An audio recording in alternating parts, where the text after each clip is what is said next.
Bom dia a todos, nós estamos aí na aula, na primeira aula da semana 10, né? E a gente vai falar hoje sobre a transformada de Laplace aplicado a funções descontínuas. Essa que vai ser a grande ideia. Então, antes de comentar a lista, eu vou falar um pouquinho sobre essas funções, porque a gente precisa entendê-las primeiro para depois fazer a lista direitinho, tá bom?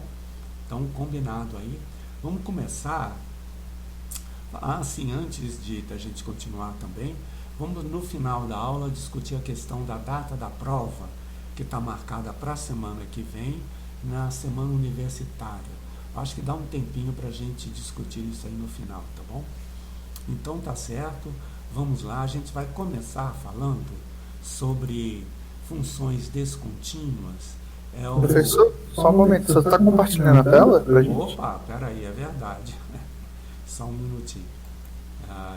Deixa eu compartilhar a tela. Isso.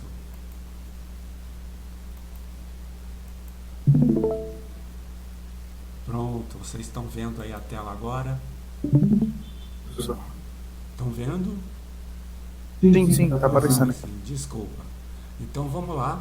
Nós vamos começar falando no finalzinho da aula 20, né, lá na página 4 da aula 20, onde a gente começa a falar da função saldo. Essa é a primeira função descontínua que a gente vai considerar no curso, né?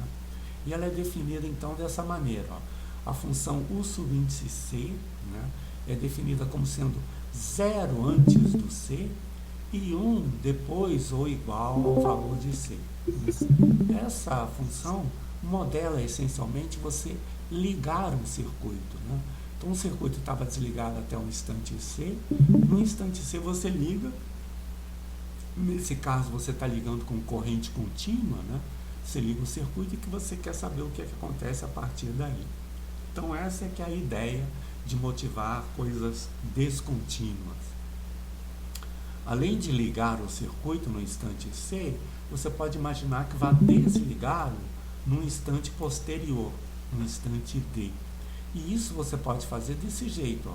Considera a função U subíndice CD como sendo igual a U subíndice C menos U subíndice D. Por que essa função é interessante? Pelo seguinte, olha, antes do C, todas as duas, tanto essa quanto essa, se anulam. Por quê? Porque o D é maior do que C, né? Então, nesse intervalo, todas as duas se anulam e a função vale zero. Vale zero, está aqui, ó, né?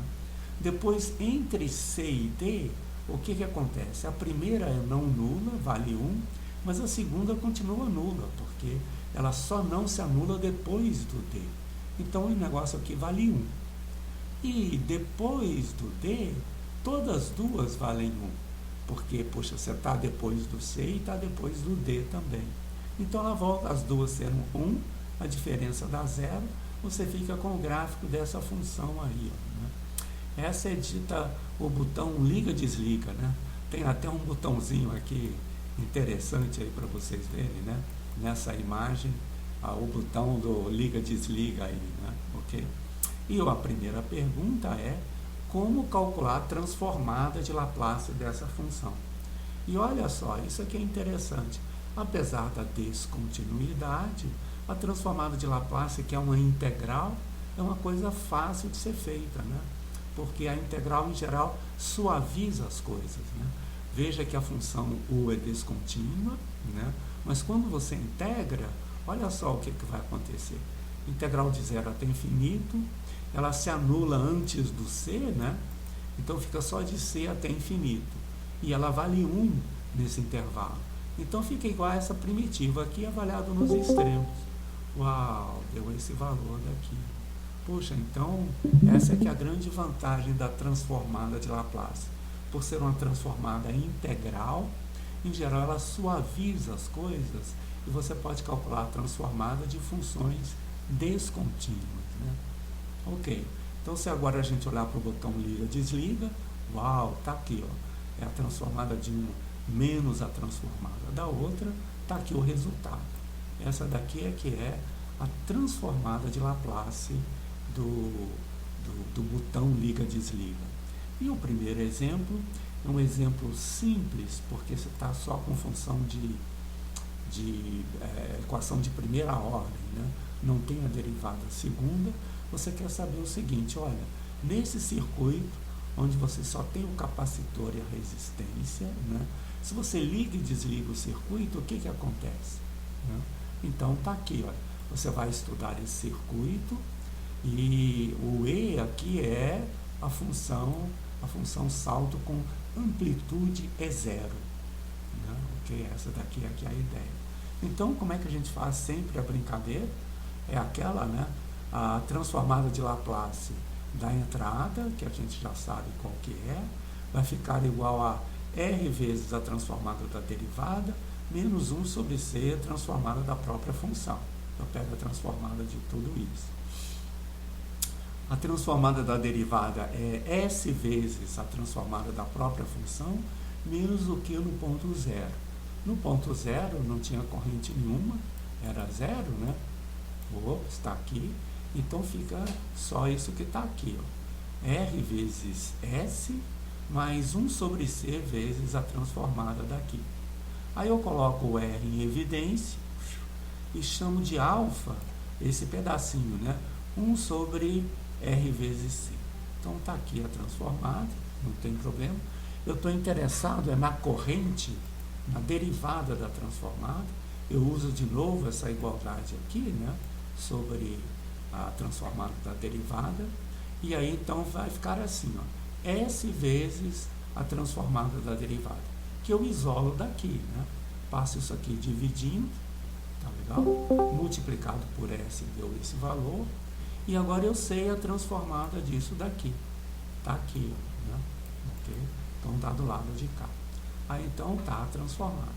Agora, como é que a gente recupera a função a partir dessa transformada? Essa é que é a próxima pergunta, né? E essa é uma propriedade importante da transformada, que é chamada translação no eixo T. Nós já vimos como é que a translação funciona no eixo S, né? Multiplicar pela exponencial na variável T significa transladar na variável S. Agora a gente quer o contrário, quer transladar na variável T. Então a gente vai perguntar o seguinte: olha, o que acontece quando eu multiplico a transformada pela exponencial na variável S? Esse é o simétrico dessa situação, né? Aqui eu estou multiplicando pela exponencial na variável T, e aqui eu estou multiplicando a transformada pela exponencial na variável S. Aí tem um cálculo muito simples, ele passa aqui para dentro da integral, usa a propriedade da exponencial, fica isso daqui, né? E aqui eu faço um truque sujo, um truque que é o seguinte: eu vou fazer uma mudança de variável. Eu vou chamar esse C mais T, que aparece aqui, de uma nova variável, a variável tal, né? Ok? Então, se o C varia de 0 até infinito, o tal varia de C até infinito. Puxa, está aí, né? E a derivada dt é igual ao d tal, né? Então vai ficar assim, olha, como o t é igual a tal menos c, aqui dentro que era só o t, aqui fica tal menos c, f de tal menos c. E aqui fica a integral da função. Ok. Isso daqui é praticamente muito parecido com a transformada de Laplace dessa função aqui, ó, né? Só que, ao invés de integrar de 0 até infinito, eu estou integrando de C até infinito. Isso por causa da mudança de variável. Então, eu vou fazer outro truque sujo. Olha só o que é que eu vou fazer. Olhem nesse gráfico aqui embaixo. A função f estava definida a partir do zero. Está aqui a função f. Quando eu translado essa função, ela vem a partir daqui. E eu estou integrando daqui em diante. Ora, para eu integrar de 0 até infinito, basta que eu considere a função zero aqui, ó, né? Ok? Aí eu posso integrar de 0 até infinito. E considerar a função zero aqui equivale a você multiplicar essa função aqui, essa função aqui dentro, por U subíndice C. U subíndice C vezes isso. Por quê? Porque o subíndice C se anula antes e é igual a 1 depois. Então, essa multiplicação aqui é exatamente essa função que está em vermelho aqui, né? Integrada de 0 até infinito. É uma função descontínua, vocês estão vendo. Mas dá para tomar a transformada de Laplace dela, e isso daqui é exatamente a transformada de Laplace dessa função. Então eu volto para a variável t, só por uma questão de conforto espiritual aí, né? Não faz diferença que variável está usando, mas na variável t fica mais claro o que a gente fica mais fácil a gente visualizar. Isso é a transformada dessa função. E observe que houve uma translação no eixo t agora. Então a propriedade é essa, ó. Se você multiplica pela exponencial na variável s, essa transformada, isso significa transladar na variável t e cortar no instante t, né? Vezes o subíndice c aqui. Essa é uma super propriedade da transformada.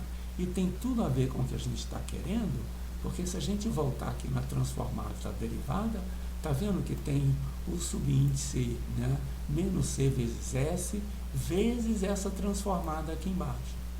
Então, essa é a propriedade que a gente precisa para recuperar a função q' que a gente está querendo aqui. Então, vamos lá, vamos fazer aí esse cálculo, mas antes, vale a gente agora resumir as propriedades da transformada desse jeito aqui, né? E tudo tem sempre uma simétrica com a outra, e essa simetria ajuda bastante a gente a entender as coisas, né? Então você tem uma função, tem aqui a transformada dela. Deriva na variável t, multiplica por s na variável s, a menos desse detalhe aqui. Agora, se derivar na variável s, a gente já viu isso, né? Multiplica por menos t na variável t. E, bom, a outra, se multiplicar pela exponencial na variável t, aqui, você tem essa translação no eixo s. E se multiplicar, né, por exponencial na variável s, você tem aqui a translação no eixo t. Então, tudo é simétrico, né? Derivar de um lado significa multiplicar pela outra variável no outro. Sempre com um detalhe, não é tudo igual, mas vale a gente usar essa simetria aí, né? Agora sim, vamos voltar naquele exemplo inicial, que a gente está estudando esse PVI. A entrada é o botão liga-desliga. A gente já calculou a transformada da corrente. Está aqui a transformada da corrente.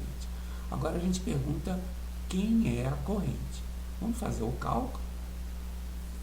Então, né, em relação àquele exemplo, obtém a transformada da corrente a partir da transformada. Então, como é que fica? Fica E0 sobre R e fica essas multiplicações aqui, ó, né? Então, é a multiplicação na variável S vezes a transformada de Laplace. Lembra isso daqui, né? 1 sobre isso é a transformada de Laplace dessa função, né? E aqui também, né, a transformada de Laplace, isso daqui é a transformada dessa daqui, ó, dessa outra de cá. Então ficou multiplicado por isso aqui, translado e corta. Transladou e cortou, transladou e cortou, né? Ok? Então daí a gente vê aqui o seguinte, quem é a corrente? A corrente é assim, ó, o subíndice C vezes essa função transladada, o subíndice D vezes a outra. E faz todo sentido, né?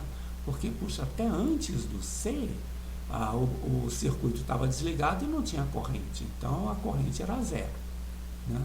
Depois do C começa a agir o botão liga, ficou ligado aí. Quando vai até um instante D, desliga, aí tem uma parte restante e a gente vai ver o que acontece nesses pontos aí. Então, o que a gente pode entender? O que acontece quando você liga o circuito? Você faz os limites laterais, tá vendo? Olha, o limite lateral à direita menos o limite lateral à esquerda. Isso é o que a gente chama de salto. Então, olha, eu faço o limite lateral do lado de cá, pelo valor positivo, menos o limite do lado de cá. Esse é o salto da corrente naquele instante. E está aí, olha, né? Quando você liga o circuito, tem um salto na corrente. Isso aqui é um risco grande em coisas muito sensíveis, por exemplo, placa de computador. Vocês já podem ter tido essa experiência. Ela queima exatamente na hora que você liga. Aí você pensa, puxa, se eu tivesse ligado 1 segundo depois, não teria queimado. Bobagem, porque o que fez queimar foi exatamente ligar o circuito. Tem um salto na corrente aí, né? Aí vamos ter um salto quando você liga. Aí o circuito está ligado, começa a cair as coisas. Quando você desliga, tem outro salto, que é o salto nesse instante D. De novo, você faz o limite lateral à esquerda, menos o limite lateral à direita, e o salto é esse daqui. E é interessante porque, né, o salto aqui, a menos do sinal, é a mesma intensidade do salto aqui, né? Você faz os dois limites laterais e vê quanto é que vale isso daqui. Então a corrente é descontínua nos mesmos instantes em que a tensão é descontínua. E a amplitude do salto, vocês lembram aquela brincadeira, né? A amplitude do salto é exatamente isso, né?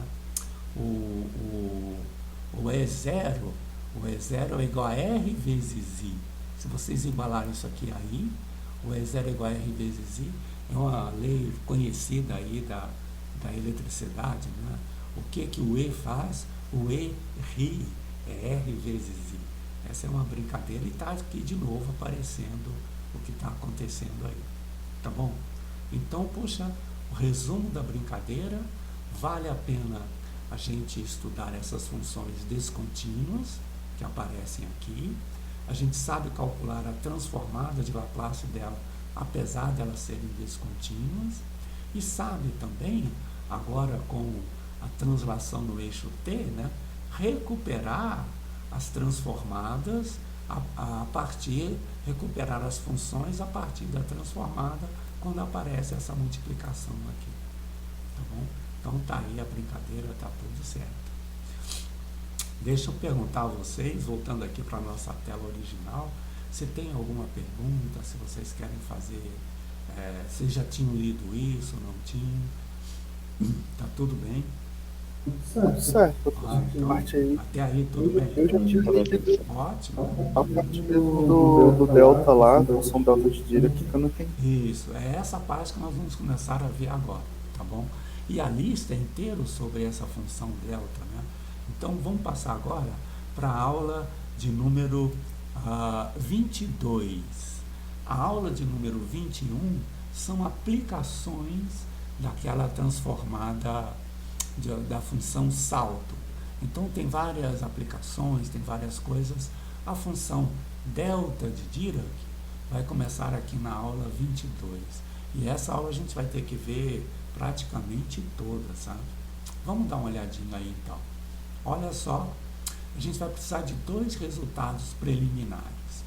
O primeiro dele é sobre o cálculo da derivada. Normalmente, o cálculo da derivada é feito assim, né? O que você faz? Pega a função aqui nesse ponto, onde eu estou com o mouse, menos a função no próprio ponto, e divide por esse intervalo aqui, né? Que é o que está aqui, ó, e faz o limite com o tal tendendo a zero. Ok. Uma outra forma de fazer o mesmo cálculo é o seguinte: você não faz esse daqui, você pega o valor da função aqui, menos o valor da função aqui, no intervalo simétrico. Você nem fala do valor da função no ponto f de t. É esse daqui menos esse. E divide pelo comprimento do intervalo. Divide por 2, tal. Aí você faz uma brincadeira, introduz, soma e subtrai o f de t, né? Soma e subtrai o f de t, e conclui que essa quantidade é meio dessa soma aqui agora. Agora você pode fazer o limite lá, quando t tende a zero, né? Aqui tem um probleminha, tá vendo? Você vai chamar de tal como sendo h aqui, ó, né? tal como sendo menos h. Aí essa expressão aqui passa a ser essa daqui, ó, o limite quando o h tende a zero. E os dois limites dão a derivada, que é a derivada que a gente está querendo. A gente vai precisar disso logo adiante. Aguardem um minutinho, esse limite dá também a derivada. O outro resultado, um resultado bem interessante, que vocês já devem conhecer lá do cálculo 1, fala sobre o teorema da média, né? A média da função no intervalo AB é definida assim, ó. Você calcula a área, ou calcula a integral da função, e divide pelo comprimento do intervalo, B menos A.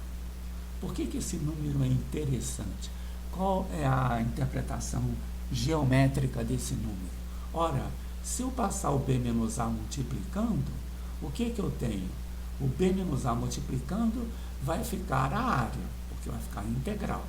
E B menos A multiplicando esse número é base vezes a altura. Isso é a área de um retângulo, né? Base vezes a altura. Então, essa altura especial que aparece aqui é uma altura com essa propriedade. Se você calcular a área do retângulo abaixo desse número, isso dá exatamente a área da função abaixo do gráfico. Poxa, bem interessante, né? E aqui vocês estão vendo que, é claro, essa média está sempre entre o mínimo e o máximo da função. Sempre entre o mínimo e o máximo. E se ela está entre o mínimo e o máximo, ela é um valor da imagem da função. Aqui, né, aquele m de f é o f desse número. Então, o teorema da média diz que, poxa, a média é igual ao valor da função em algum ponto do intervalo. Esse é o teorema da média. Tá bom? Então, pronto, nós vamos precisar desses dois itens para falar da função delta. E para motivar a função delta, nós vamos olhar aqui, olha. Vamos supor que eu tenho aqui uma função que é descontínua, né? Ok? Uma função que, se a função for descontínua, do lado de cá tem que ter alguma descontinuidade, porque as duas coisas são iguais. E do lado de cá tem que ter uma descontinuidade no mesmo ponto que essa daqui. Ok. A gente viu anteriormente que numa situação em que era de primeira ordem, a descontinuidade acontecia aqui na primeira derivada. E, em geral, o que pode ser mostrado é que quando você tem descontinuidade do lado de cá, essa descontinuidade aparece sempre na derivada de ordem mais alta. É uma regra que a gente tem, a gente pode demonstrar isso, né? Então, se eu tiver uma entrada descontínua aqui, por exemplo, um botão liga-desliga, a descontinuidade vai aparecer aqui, ó. Tá legal? Essa aqui é a ideia.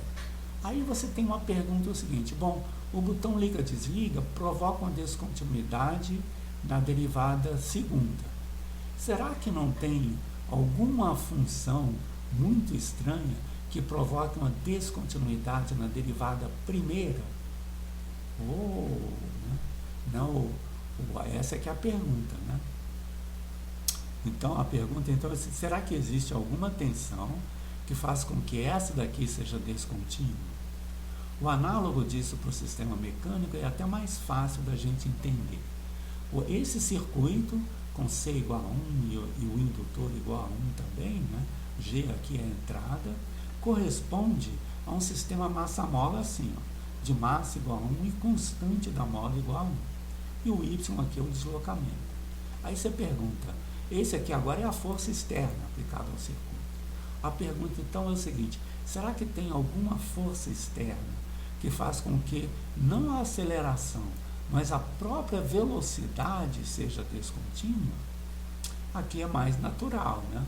Natural da gente pensar pelo seguinte, poxa, se você der um peteleco, né, um empurrão grande aqui na massa, isso causa uma descontinuidade na velocidade, né?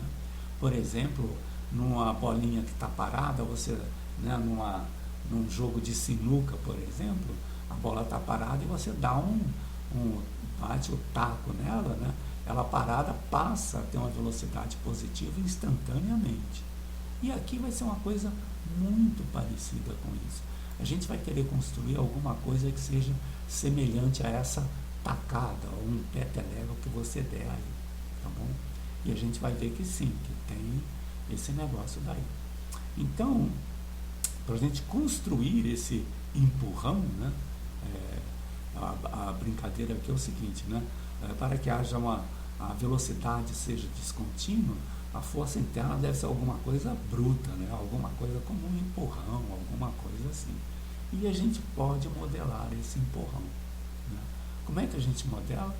Começa com essa função. Essa função é super importante. Ela é quase o botão liga-desliga, tá vendo? Ela é 1 sobre 2 tal aqui no intervalo, né? Tá aqui o gráfico dela, e vale 1 sobre 2 tal nesse intervalo. E vale 0 fora. Ok? Então isso é quase um botão liga-desliga, né? Você ligou aqui nesse instante, desligou nesse outro daqui, mas com uma intensidade muito grande. Por que muito grande? Eu vou querer fazer isso para tal pequenininho, e se o tal é pequeno, 1 sobre 2 tal é grande. É grande. Então isso aqui é o ponto, né? E eu vou querer fazer isso com o tal bem pequenininho, mas com uma regra que é super interessante. Se você calcular a área abaixo dessa função, de menos infinito a infinito, né? Ela zera fora desse intervalo, fica 1 sobre 2 tal, integral de menos tal a tal, olha, isso dá 2 tal, essa área é sempre 1. Você pode pensar de um jeito mais geométrico, né? A base aqui é 2 tal vezes a altura, que é 1 sobre 2 tal, dá 1. Então ela torna a intensidade grande, mas sempre relacionado com a base que está aqui embaixo, tá bom? Ok? Aí você vai calcular a transformada de Laplace dessa função. Essa função é chamada impulso, né? Porque a integral, no fundo você faz força vezes tempo, isso é impulso. E soma todos esses forças vezes força vezes instante, né? Isso é chamado de função impulso. E isso daqui é um impulso unitário, porque, né, a integral dá sempre 1. Bom, vamos lá. Vamos calcular a transformada de Laplace dele. Com um detalhe, aqui está vendo que tem intervalos onde o tempo é negativo. Eu vou transladar isso para fora para poder calcular onde a transformada de Laplace está definida. Então, eu vou considerar situações como essa que está aqui nesse gráfico. Ó. Eu estou transladando para o ponto 2π só por uma questão de conveniência. Aí pego antes e pego depois, um instante em que é menor do que o 2π, para eu não passar para o lado de cá, ó, do eixo, né? Eu ficar sempre do lado de cá. E vou calcular agora a transformada de Laplace desse número, disso daqui. Isso aqui fica a integral de 0 até infinito desse número, aí fica 1 sobre t, ele fica só daqui até aqui, né? Fica só daqui até aqui, olha, né? Eu estou transladando para o lado de cá, e eu calculo a integral dessa função, né? Pego a primitiva, avalio nos dois extremos, deu isso daqui. Uau, essa transformada é importante. Nós vamos voltar a ela daqui a pouquinho, mas vocês viram que apareceu a multiplicação da exponencial na variável s. Isso aqui vai ser importante e vai estar ligado com aqueles função unitária que a gente viu lá, a função transladar e cortar. Tá bom? Então vamos ver agora como é que isso funciona nesse PVI. De propósito, o PVI foi escolhido o mais simples possível para enfatizar o que é importante e não misturar com contas complicadas, que não é o caso aqui agora. Então eu quero agora obter quem é a velocidade a partir desse PVI aqui, né? Então vamos pensar no bloquinho. O bloquinho está na posição de equilíbrio no instante zero e tem velocidade zero também. Aí no instante 2π, né, aliás um pouquinho antes do instante 2π, você introduz a força externa, que é essa função d de tal aí, né?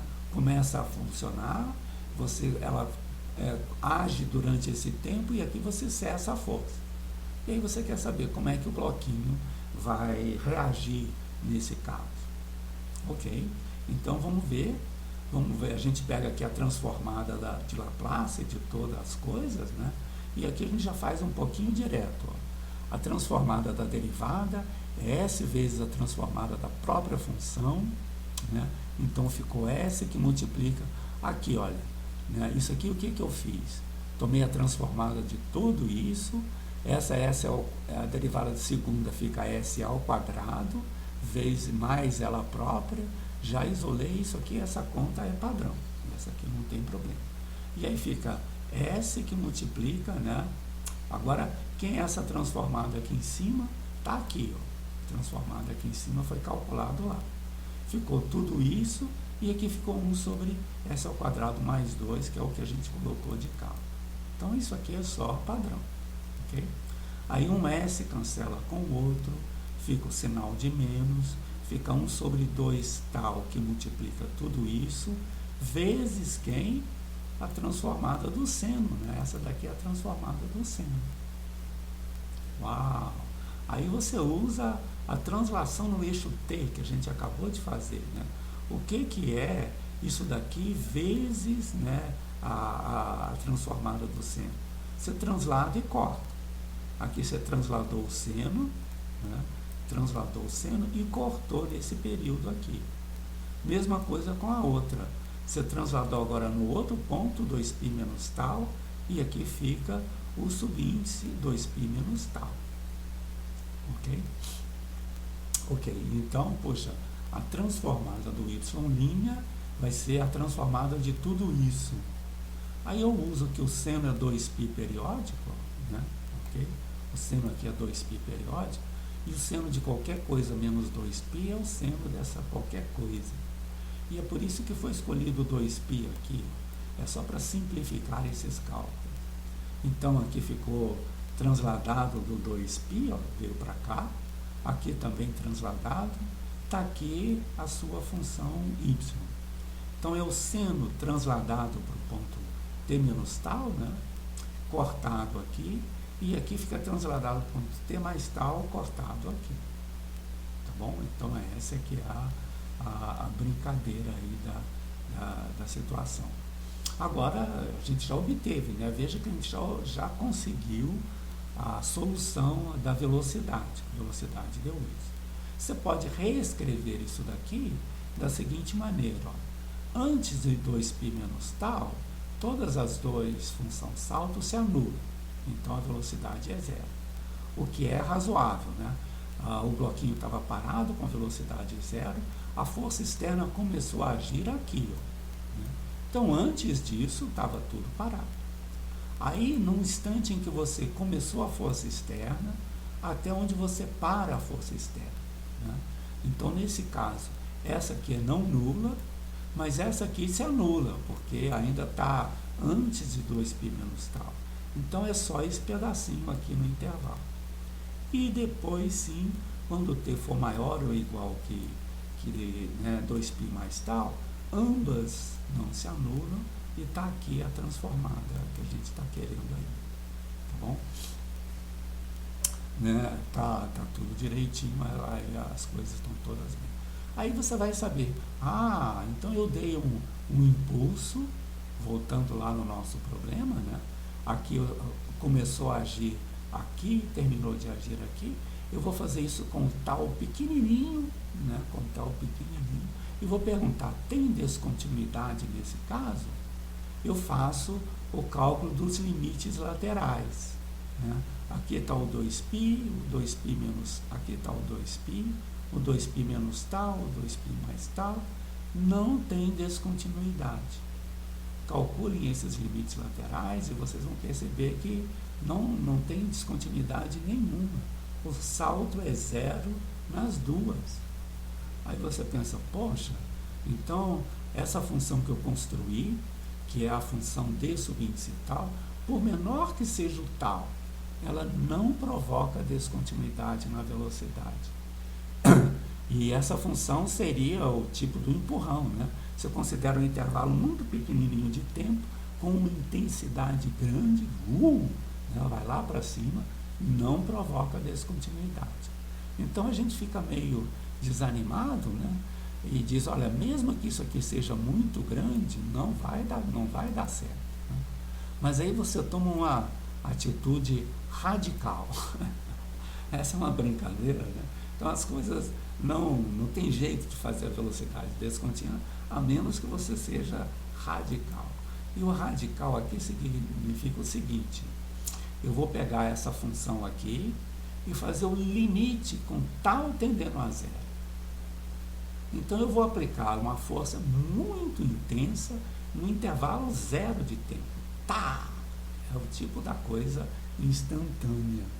E é isso que a gente vai fazer. Olha só a ideia aqui. Eu vou fazer agora, vou fazer o limite com tal tendendo a zero aqui, nessa expressão. Puxa, que coragem, né? Isso é que é ser esporte radical. A gente vai fazer o limite daqui, né? Então vamos fazer o seguinte. Primeiro vamos supor que o t seja antes disso. Se o t está antes disso, o limite desse negócio, né, dá zero. Cadê? A derivada deu zero aqui, para t menor do que isso. Se o t tiver entre 0 e 2, entre 2π menos tal e 2π mais tal, essa é a expressão da função. E eu vou fazer o limite disso daqui com o t, né, com o tal tendendo a zero. Se o tal tende a zero, o t tende a 2π. Né, tende a 2π. E aí então você vai fazer esse negócio daqui, ó, entre esses instantes, a derivada, né, vai ficar aqui a derivada que aparece lá, e usando o limite trigonométrico, a derivada dá meio. Uau! Então aqui a derivada deu meio. E se você agora passa para o intervalo em que t né, é maior do que 2π, aí ele vai ser maior do que 2π menos tal, para todo tal suficientemente pequeno, você agora vai passar aquele limite, que é essa expressão aqui, olha, né, com o tal tendendo a zero, e vai dar, é por isso que a gente precisou lá naquele início, né, no início a gente fez o cálculo, veja que aparece aqui no t mais tal, t menos tal sobre 2 tal. Voltando lá no início, esse é aquele resultado que a gente precisava. Ó. A derivada disso o limite aqui é a derivada. Então a gente vai usar isso agora aqui, ó, né? Cadê? Vai usar a derivada aqui nesse ponto e concluir que esse limite é a derivada do seno no ponto t, que dá o cosseno. Uau! Então quando eu passo o limite, o que eu obtenho? Eu obtenho essa função aqui, ó, né? Okay? Que é zero antes do 2π, é meio no ponto 2π e vale cosseno do 2π em diante. Aqui o gráfico dela. Né? É uma função que é descontínua no ponto 2π. Uau! Então, se você quiser uma descontinuidade na derivada, na velocidade, faz o limite disso com tal tendendo a zero. Então, agora sim, você vai definir a função delta de Dirac. Isso aqui é um negócio bem complicado da gente explicar e mesmo de aceitar. Né? A função vai ser o seguinte, vai ser o limite daquela função d subíndice tal, com o tal tendendo a zero. Né? Ok? Ora, essa função vale zero fora daquele intervalo. E se o intervalo tende a zero, ela se anula para todo t diferente de c. Por quê? Porque o tal é suficientemente pequeno, né? Isso aqui vai dar zero. E aí como é que vai ser a integral da função delta de Dirac? Vai ser a integral limite da delta. Tudo da delta significa passar o limite nessa função. Ora, essa integral é sempre 1, quando eu faço o limite com tal tendendo a zero, dá 1 também. Então, você usou aqui a palavra função delta de Dirac, né? De fato, o nome é Dirac. Ele era francês, o Dirac, e a pronúncia americana às vezes é Dirac, mas o nome correto é Dirac. Você diz que ele é que inventou essa função. Não é função, porque, poxa, se a função é identicamente zero, né, para todo t diferente de c, a integral dela tinha que dar zero, não podia dar 1. Né? Então, o que está acontecendo? Olha só, aqui está aquelas funções d sub índice tal para vários valores de tal, cada vez menores. Né? Você vai fazer um limite com tal tendendo a zero, a base aqui tende a zero e a altura começa a aumentar. Então, qual é a imagem que a gente tem que ter dessa delta? Ela vale zero fora do C e no C ela vale infinito. Mas não é um infinito qualquer, é um infinito que, se multiplicado por zero, dá 1. Aqui o zero vezes infinito dá 1, mas não é assim, é só nesse tipo bem especial de limite que a gente está fazendo. Né? Então, é mesmo uma função nova, mas num sentido mais amplo de funções generalizadas, ela faz sentido. E a gente vai continuar chamando ela de função delta, apesar dela não ser função no sentido usual. Né? E aí tem uma pergunta gozada, né? E como é que a gente calcula a transformada de Laplace dessa coisa estranha, se nem função essa coisa estranha é? Essa é outro desafio, você tem que ser radical de novo. Né? Como é que você vai definir coisas a respeito da delta? É sempre coisas a respeito do limite com tal tendendo a zero da própria delta. Tá bom? Então, qual é a transformada da delta transladada para o ponto C? Vai ser isso daqui. Ó. É o limite dessas transformadas aqui. Né? Essa daqui é a transformada da delta, a gente já calculou isso daí antes. Eu vou fazer o limite disso aqui com t tendendo a zero. E aqui, de novo, ó, aparece aquilo que a gente viu lá no início da aula. Né? Vamos voltar, só para a gente não ficar tão perdido. É esse limite daqui. Né? Esse limite em t mais tal, em t menos tal sobre 2 tal, está aqui a interpretação geométrica, etc. Esse limite da derivada. Né? Então, a gente vai usar isso aqui agora, na derivada dessa função aqui. Né? Cadê? Está aqui, ó, na derivada no cálculo desse limite, e ver o seguinte, isso aqui vai ser a derivada da exponencial, né, na variável t, nesse negócio. O s está aqui, olha, né, no ponto t que está fazendo. A derivada é menos s elevado a menos st, né, e avaliada no ponto t igual a c, dá isso daqui. Então, esse limite dá esse número. Então, qual é a transformada da delta? É esse limite. 1 sobre s vezes a derivada. 1 sobre s cancela? Não.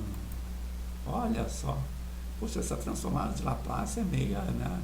Por ser integral, ela suaviza tudo. E mesmo essa delta, que é um negócio terrível, né? A transformada de Laplace dela é exponencial. Poxa, no ponto C. Transformada de Laplace no ponto C. Né? E aí você pode fazer toda essa brincadeira sempre passando o limite com a delta. Por exemplo, qual é a integral de menos infinito a infinito da função delta? É o limite, quando tal tende a zero, das integrais da função d sub índice tal. Né? A função d sub índice tal, veja, eu estou calculando a integral da delta vezes f no ponto t. Aí ficou isso aqui, vezes f no ponto t. Ora, essa função só não se anula entre t menos tal e t mais tal. Então, e vale 1 sobre 2 tal nesse intervalo. Vai ficar essa integral aqui. Lembrem que valor é dessa integral? Poxa, se vocês se lembrarem, isso aqui é exatamente a média da função f nesse intervalo.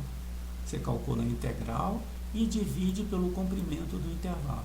Esse limite aqui, né, dá a média da função lá naquele intervalo, e se eu faço um limite com tal tendendo a zero, uau! Né, isso aqui é f sub índice m para algum m no intervalo, e quando tal tende a zero, o m tende a c necessariamente, porque o m está exprimido aqui entre o C menos tal e o C mais tal, isso aqui dá F de C.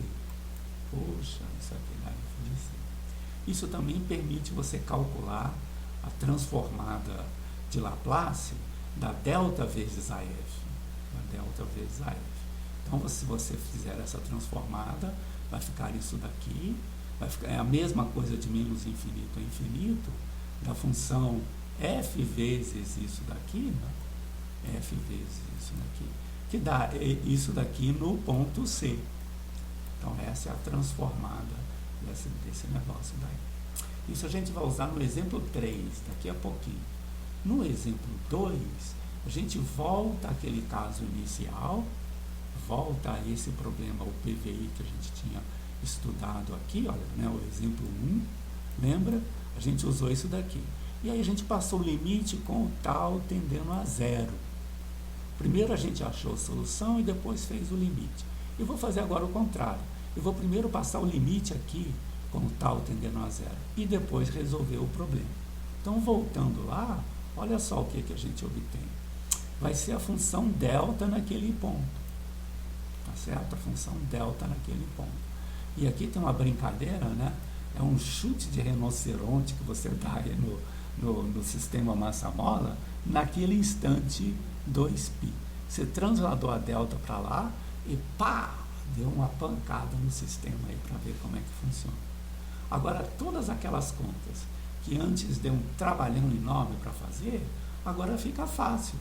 Olha só, você pega aqui a transformada da derivada, é S vezes a transformada da função. A transformada da função você isola, né? Aqui, olha, S ao quadrado mais 1 veio daqui, desse negócio, é S vezes a transformada da delta.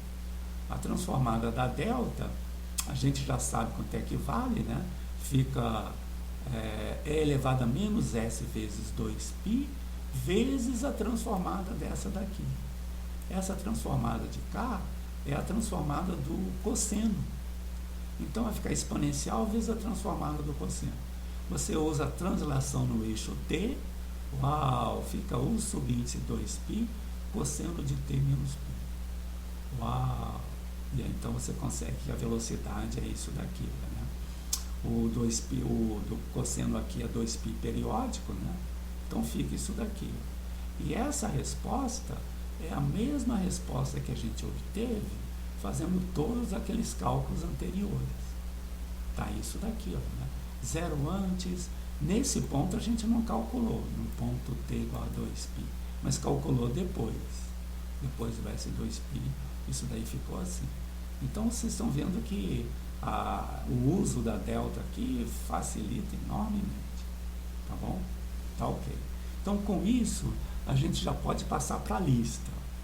Já deu uma ideia boa, a gente pode agora passar para a lista e comentar pelo menos algumas questões da lista que tem aí. E a gente vai fazer isso usando o Maxima, claro, né? Ok? Então veja, a questão de número 2. A questão de número 2 pede para vocês verificarem exatamente aquilo que a gente acabou de fazer tudo aqui direitinho, né? Vamos dar uma olhadinha só para a gente ver como é que isso funciona do ponto de vista do comando do Maxima, né? Então a gente zera toda a memória do programa, aí praticando aí as boas práticas da computação. E aqui a gente vai definir a função d subíndice tal, tá vendo, de t. Aqui como é que você fala da função salto? É o unit step. Então é o unit step transladado para esse ponto, menos o unit step transladado para esse ponto daqui. Tudo isso dividido por 2 tal. Então, como é que vai ficar isso? Olha lá, né? Você vai plotar o gráfico, supondo que o T0 seja 1. Esse é o item A aqui do problema, né? Eu vou supor que o T0 seja 1 só por um exemplo. Uma pergunta aqui. Eu posso usar o print do Maxima para responder essa questão ou eu tenho que fazer à mão? Não, olha, isso aí é super importante, essa pergunta. Você falou uma coisa boa. Se é questão da lista, você pode até checar com o Maxima, e a ideia é boa. Mas aí você tem que fazer na mão. Não pode fazer um print do Maxima. Porque você pode fazer um print do Maxima no TCC, porque lá eu estou querendo saber se você sabe fazer esses comandos. Mas na lista eu quero saber se você entendeu a pergunta, se você sabe manipular com ela. E tem que ser feita na mão mesmo, né? Tá bom? Mas eu posso fazer a descrição matemática todinha e só colocar o print da Maxima mostrando como é que faria a função? Pode ser, O gráfico, mas no caso? nesse caso é muito mais fácil fazer na mão o gráfico mesmo, né? Vamos separar bem essas coisas. No TCC, tudo é o Maxima. Na lista, tudo é manual. E não tem dificuldade, né? Tá bom? Então, o que eu quero é que vocês dominem as duas coisas, né? Às vezes, dá um comando no Maxima, você consegue o comando, mas não tem ideia do que está acontecendo. Isso não é bom. Você precisa acompanhar. Então, primeiro faça na mão e depois vê como é que isso acontece lá no Maxima, tá bom? Então, essa é uma pergunta super importante, né? Vamos voltar aí para nosso cálculo. Aqui vale a pena, você verifica, mas faça isso na mão lá, né? Ok? Depois calcular a transformada de Laplace dessa função. Aqui, ó, a gente já fez isso na mão lá, né, no texto. Vamos ver como é que isso funciona aqui. E depois você vai calcular a transformada de Laplace da delta. Olha só como é que funciona. Eu vou supor que o tal é positivo, o T0 também, e que o tal é menor do que o T0, senão as coisas não funcionam bem. E vou tomar a transformada de Laplace dessa função que eu acabei de fazer aqui, está vendo? Transladada, a função transladada. Então, como é que vai ficar a transformada? Uau, está aqui a transformada, e eu faço o limite dessa transformada com o tal tendendo a zero. O limite deu isso daqui. Uau, então está aí a transformada nesse ponto que a gente está fazendo aí, né? Depois, calcular essa integral da d subíndice tal, essa integral dá sempre 1, né? E o limite aqui vai dar sempre 1 também. Quando você faz isso, você precisa ter um cuidado, porque, o Maxima dá aí um errinho de... né, você vai calcular carregar esse pacote, porque você precisa dos módulos, calcular a integral desse módulo aqui, né? E fazendo esse pacote, isso daqui funciona direitinho, né? Ok, então você fez isso daqui. Por último, você vai calcular agora qual é a transformada de Laplace da delta multiplicada por f. Esse foi aquele último cálculo que a gente fez. Se vocês virem lá, aquele último cálculo que a gente fez aqui, ó, nós fizemos na mão, né? Deu esse valor vezes o f de c. Aqui no Maxima, deixa eu fazer aqui no Maxima, essa vai ser assim, né? Uau, vai ficar S menos S no ponto T0, F no ponto T0. Deu tudo direitinho, né? Puxa, está funcionando bem, né? Vamos ver agora o que a gente pode resolver aqui na questão de número 1. Na questão de número 1 é uma questão super importante. A gente tem visto aí no noticiário vários desastres ecológicos, etc., e o mundo inteiro preocupado com eles, né? Por que dessa preocupação? É que desastres ecológicos são muito lentos de serem recuperados, né? E esse exemplo ilustra uma situação como essa, ó. Você está supondo que você tem um lago, aqui está o volume do lago, né? E aqui você tem a vazão, que é por ano. Então, isso aqui é o que sai de água por ano do lago, né? Então, no instante t igual a 2, o lago não tinha nada de um determinado poluente, mas nesse instante t igual a 2, um acidente provoca um derramamento do poluente, de uma só vez. Pá! Aconteceu um desastre, se rompeu o tanque do navio, etc. E entrou 5% do volume do lago. Então, o volume do poluente era 5% do volume do lago, né? Aí você quer saber, bom, eu quero recuperar esse lago. Eu quero saber quanto tempo leva se naturalmente eu deixar o lago agir, né? Vai entrar e sair água do lago. Em algum instante futuro, a água pode voltar a ser limpa de novo. Vamos ver quanto tempo isso demora. Então você indica por que de ter a quantidade de poluente no tempo t. Isso daqui é a concentração, né? A quantidade sobre o volume, essa é a concentração. E se você pega a concentração e multiplica pela vazão, você tem a quantidade de poluente que sai do lago por ano. Tá bom? Então você tem tudo aí para modelar, né? E aí ele diz que a taxa de variação da quantidade do lago é igual ao que entra menos o que sai. Uau! Então, como é que a gente vai modelar esse PVI, né? Então, o PVI que modela o problema envolve a função delta. É uma pergunta e é uma cobrança, né? Tá aqui a resposta, ó. Entra isso daqui de uma só vez. Isso foi um impulso, né, da quantidade de poluente dado naquele instante. Então, envolve a função delta, sim. O que entra no lago, está aqui a modelagem, ó, né? O que entra de poluente no lago é isso daqui, ó. Tudo de uma vez só no instante t igual a 2. A delta transladada, multiplicado por V, que é o volume. Essa é a quantidade que entra. E aqui está a quantidade que sai, né? É o Vzinho multiplicado pela concentração. Se você passa isso para o lado de lá, a taxa de variação é o que entra menos o que sai, né? E no instante t igual a 0, ela vale 0. Tá bom? Ok. Depois, a transformada de Q envolve o polinômio do segundo grau. Nos exemplos aparece muito a equação de segundo grau, mas aqui não é o caso. Por quê? Porque aqui você está com um problema de primeira ordem. Então, vai aparecer um polinômio de grau 1. Vamos calcular lá a transformada de Laplace daquela equação, né? Ele aqui está dizendo que mudou o 0,05 por menos 1 sobre 20 para simplificar os cálculos, né? Então, eu peguei a equação, mandei ele, né, pegar a transformada, aqui está a transformada de Laplace dessa equação aqui, e eu vou isolar o Laplace, né? E vou definir como sendo Q de t a transformada. Aqui, ó, aqui se vocês virem, ó, esse pedacinho é a transformada da delta que está aqui, ó, delta no ponto 2. E o restante vem da própria equação, que é esse lado daqui, né? S e a própria função que está do lado de cá. Uau, então tá aí, não é do segundo grau, é do primeiro grau. Agora a gente quer calcular a transformada inversa, saber qual é a quantidade do lago.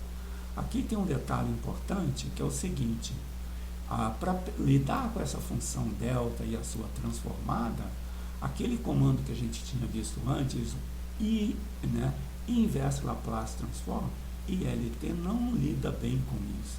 O pacote que lida bem com isso é esse Laplace inv. Então eu ensino lá vocês como carregar esse pacote, né? E aqui eu vou pegar agora a inversa dessa daqui. A inversa dessa daqui está aí a função Q de t. Hoje aparece o salto unitário transladado para o ponto 2, né? Aqui o 20 sobre V, no fundo é 0,05 vezes V, e aparece aqui, olha, né, a exponencial também transladada para aquele ponto. Também transladada. Então, vocês viram aqui a translação e corte, né?